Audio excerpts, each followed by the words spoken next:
Assalamualaikum warahmatullahi wabarakatuh. Innal hamdalillah nahmaduhu wa nasta'inuhu wa nastaghfiruh wa na'udzu billahi min syururi anfusina wa min sayyiati a'malina. Man yahdihillahu fala mudhillalah wa may yudlil fala hadiyalah. Asyhadu alla ilaha illallah wa asyhadu anna Muhammadan abduhu wa rasuluh alladzi la nabiyya ba'da amma ba'du. Puji sinareng syukur hayurang sami-sami panjatkeun ka Allah Subhanahu wa taala anu atos maparin nikmat anu kacida ageungna. Hadirin ibu guru sareng rerencangan anu kusimpuling dipi kahormat.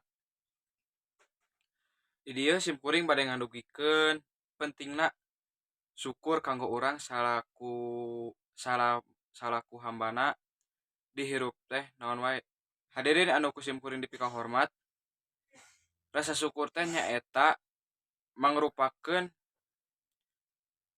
naon wae anu atos dipaparinkeun ku anjeunna kalaku urang salaku hambana, boh tinu acuk urang, boh tinu kesehatan arurang.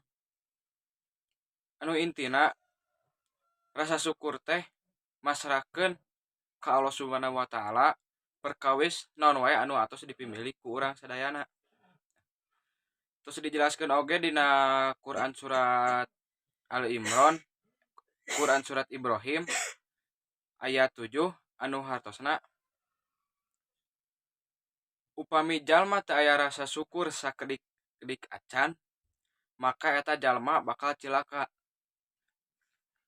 Tah kukituna arurang salaku hambana kedah ditingkatkeun deui rasa syukur urang ka Allah Subhanahu wa taala anu atos maparin sagala rupi ka urang sadayana. Nya sakitu wae anu tiasa kusimkuring didugikeun. Hapunten bilih aya kelepatan boh tinu cara ngadugikeun simkuring, boh materina anu kurang jelas. Sakitu wae. Assalamualaikum warahmatullahi wabarakatuh.